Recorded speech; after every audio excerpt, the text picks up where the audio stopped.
शिक्षित आलिम बनना जरूरी है, क्योंकि अगर आप शिक्षित नहीं हैं तो आप किसी सवाल का जवाब कॉन्फिडेंस के साथ नहीं दे सकते हैं, हौसला के साथ नहीं दे सकते हैं, और अगर हौसला ना हो तो आप कोई जंग जीत नहीं सकते हैं।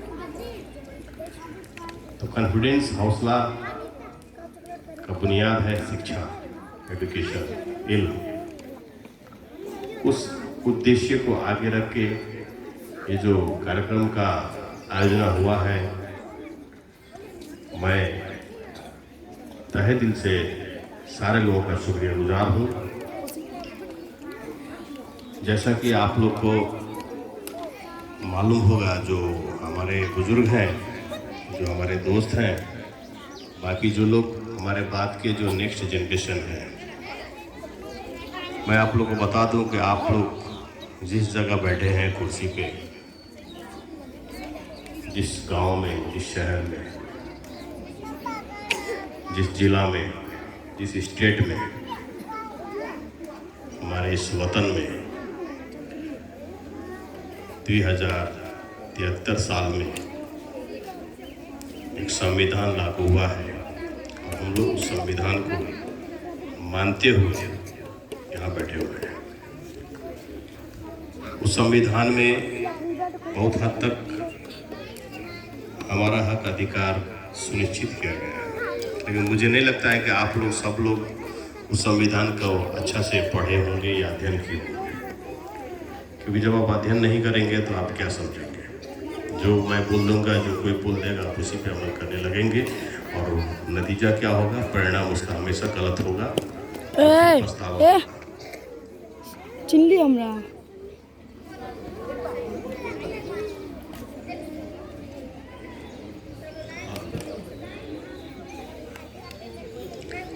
लाइट चली गई। अच्छा, तो हम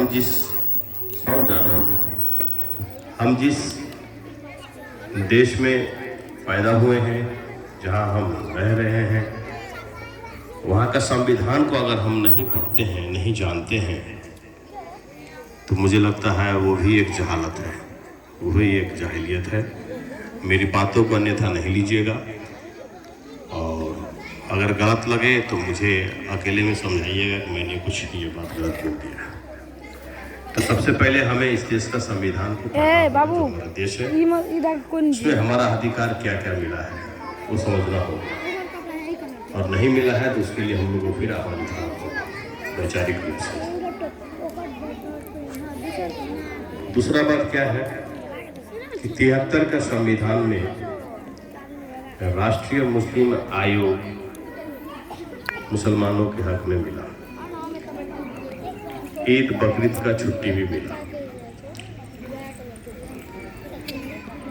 वो मैं किसी पार्टी का वकालत नहीं कर रहा हूँ, मैं क्लियर कर रहा हूँ।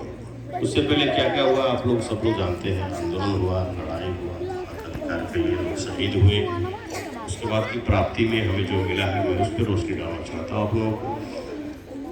वो अधिकार तो हमें मिला, लेकिन वो अधिकार आज कार्यान्वयन नहीं है।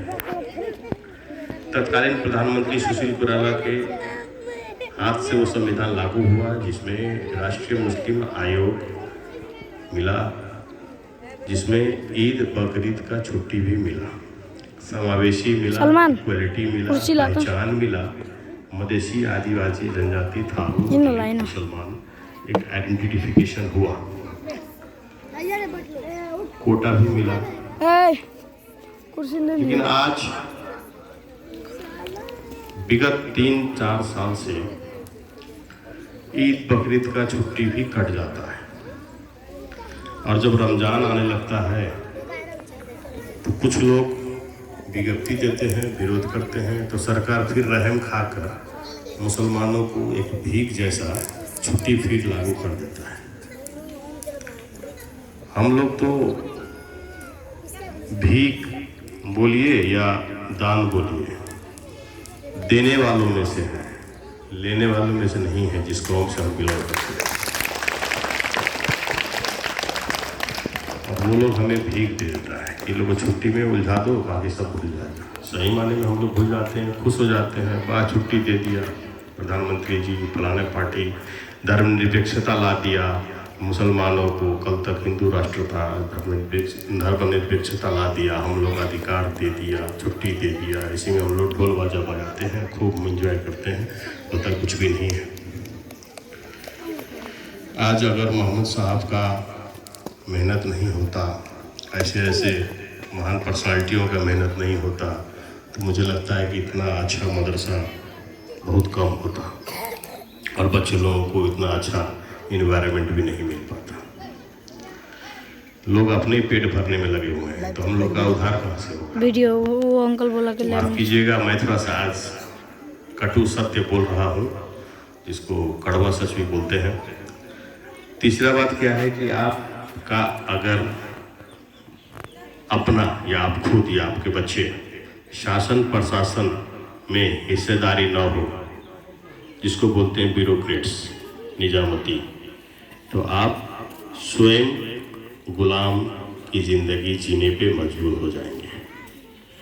कार्यपालिका, न्यायपालिका, व्यवस्थापिका, 3 जगह हम लोग का हिस्सेदारी हुआ। हम लोग ने आंदोलन किया, क्या क्या किया, उसके बाद लोग शहीद भी हुए, उसके बाद हमें मिला इक्वलाइजेशन मिला, हम लोगों को कुछ हद तक समावेशी के नाम पे मिला, लेकिन वहाँ पे हम लोग फाइट ही नहीं कर पाते हैं। अब कोटा मिलने के बाद भी हम फाइट नहीं कर पाते हैं। उसका कारण क्या है? उसका कारण ये है कि हम उतना ज़्यादा शिक्षित नहीं हैं। हम 8 क्लास 9 क्लास 10 क्लास पढ़ लेते हैं, 11-12 क्लास भी अब पढ़ने का माहौल बन रहा है, लेकिन वहाँ तो चाहिए डिग्री, बैचलर्स, मास्टर्स लगाए थे। हम लोग उतना नहीं पढ़ते हैं। हम लोग बाप दादा हमारा जो काम किया है, हम लोग पढ़ाई में किसी कारण से डाइवर्ट होकर अपना काम को पकड़ लेते हैं। हम लोग टेक्निकल काम को ज़्यादा प्रायोरिटी देते हैं। हम लोग बॉम्बे, दिल्ली, पंजाब, कश्मीर खटने में ज़्यादा मज़ा लेते हैं। हम लोग विदेश, अरब, कतार, मलेशिया जाने में ज़्यादा मज़ा लेते हैं, लेकिन उसका डिमेरिट्स ये है कि आप 16, 17, 18 साल के बाद अपने घर को, अपने समाज को, अपने वतन को छोड़ के कहीं और जाते हैं, कमाते हैं, मेहनत करते हैं, पैसा बचाते भी हैं, घर में बहन का शादी करते हैं, भाई का शादी करते हैं, अपना घर बनाते हैं, अपना भी शादी करते हैं, कुछ प्रॉपर्टी हासिल कर लेते हैं। आपको उसमें मोटा मोटी 20 साल लग जाता है। जब आप 40 साल के हो जाते हैं, जब आप थक जाते हैं, तो वापस अपने घर में आके हार्डवेयर का दुकान, श्रृंगार का दुकान, किराना दुकान या कोई व्यापार करने लगते हैं।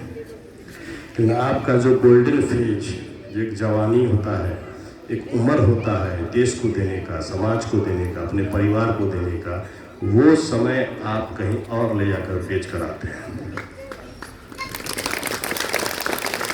और वो कमी सामने वाला जो कोई भी यहाँ रहता है, चाहे हमारा मुसलमान हो, चाहे मुस्लिम हो, तुम लोग को बोले नहीं इधर से नहीं आने करके के फाइट लिए। करते हैं, पढ़ते हैं, नौकरी करते हैं या अपना संसार बसाते हैं, तो वो लोग यहाँ टिक जाते हैं, वो लोग स्ट्रांग हो जाते हैं, रिलेशन डेवलप कर लेते हैं। हम लोग वनवासी की तरह रहना पड़ता है। कुछ होता है तो फिर हम लोग डिपेंड हो जाते हैं, जनप्रतिनिधि हो या मेयर हो या विधायक हो या MP हो, MLA हो। हमारा आदमी तो कहीं नहीं है, क्योंकि हमारा आदमी बनने के लायक तो हो नहीं पाता है ना। हम लोग खुद फसल तो खूब लगाते हैं, लेकिन पकने से पहले काट देते हैं। देखिए वो सलीम अंसारी आए हैं। एज अ होल कि पढ़ाई को मुकम्मल कराइए, पढ़ाई शिक्षा को मुकम्मल कराइए। मैं एक छोटा सा बात आपसे 2 मिनट और लूँगा। मैं रानी में एक बार ऐसे ही स्पीच दे रहा था चुनाव के समय में, तो लगभग मैंने 4 घंटा तक स्पीच दिया नॉन स्टॉप, और 5-6 हज़ार लोग 4 घंटा तक खड़े रहकर एकदम सुनते रहे ध्यान से। तो उसका काफ़ी चर्चा भी हुआ। स्पीच ख़त्म होने के बाद एक मेरे लिए अजनबी थे, वो हमें पहचानते थे, तो एक अजनबी मेरे नज़दीक आते हैं और हमको सम्मानपूर्वक नज़र से बोलते हैं, भाई साहब मेरे यहाँ 1 कप चाय पीने का पाजे, बगल में मेरा घर है। बड़ा इस्तकबाल करके, बड़ा इज्जत अफजाई दिखाते हुए, इखलाक से वो मुझे अपने घर ले जाते हैं और बैठाते हैं। फिर बातचीत होता है, वो नाश्ता वगैरह जो होता है उन्होंने वहाँ पर मुझे दिया, मैंने चाय किया। तो उस दौरान उन्होंने मुझे एक बात बताया कि मैं, ये घर मेरा रानी में है, इसको मटियरवा बोलते हैं, मैं जात का यादव हूँ। यहाँ आपका सब लोग मुसलमान लोग ज़्यादा है यहाँ पर। यहाँ पे लोग इस पार उस पार से सामान आता है, उसमें ट्रक लोड करना, अनलोड करना, या चीनी टपाना, या खाद टपाना, या ये टपाना, अपने बच्चों को भी लोग उसमें लगा देते हैं 500-600 रुपये कमाने के लिए। लेकिन मैं एक घर यादव हूँ।